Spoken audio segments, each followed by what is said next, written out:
Halo semuanya, perkenalkan nama saya Rifki Ahmad Muhajirin. Pada kesempatan kali ini saya akan menjawab 4 pertanyaan penting tentang peta.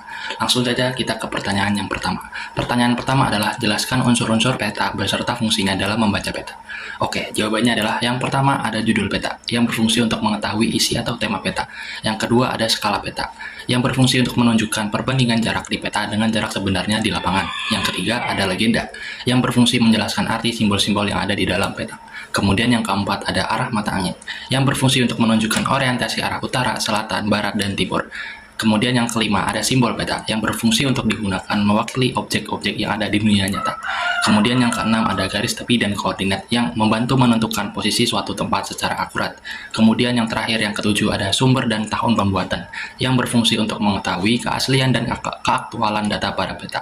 Semua unsur ini sangat penting untuk kita memahami informasi yang ada di dalam peta. Jika ada salah satu unsur yang tidak lengkap, maka kita akan kesulitan untuk membaca dan memahami informasi yang ada di dalam peta.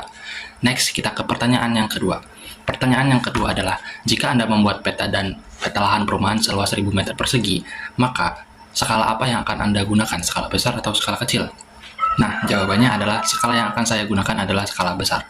Mengapa? Karena area yang akan dipetakan ini adalah area yang kecil, yaitu hanya 1000 meter persegi. Nah, skala besar, misalnya 1:500 atau 1:1000, itu akan menunjukkan detail yang lebih jelas dan lebih akurat. Maka dari itu, lebih cocok untuk peta teknis seperti peta lahan, peta bangunan, atau peta perumahan. Kemudian kita lanjut ke pertanyaan yang ketiga.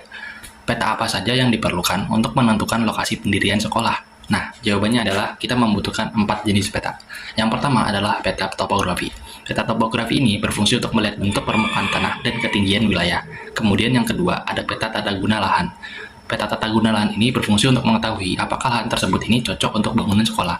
Kemudian yang ketiga ada peta kepadatan penduduk. Peta kepadatan penduduk ini berfungsi agar sekolah ini dibangun di wilayah yang benar-benar membutuhkan sarana pendidikan.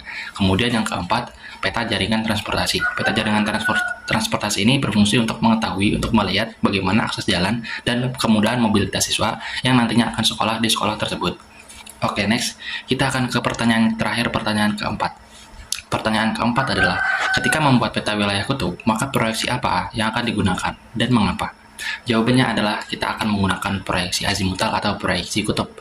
Alasannya kenapa? Jarak titik pada peta itu, pada pusat peta itu, yaitu misal kutub utara atau kutub selatan itu, dia akan tetap akurat, dia akan tetap jelas meskipun di sekitarnya itu akan mengalami sedikit distorsi seperti itu. Oke, jadi itulah jawaban singkat dari 4 pertanyaan tentang peta, yaitu tentang unsur peta, skala peta, jenis peta, dan proyeksi peta. Semoga video ini bisa bermanfaat dan menambah wawasan kalian tentang peta. Jangan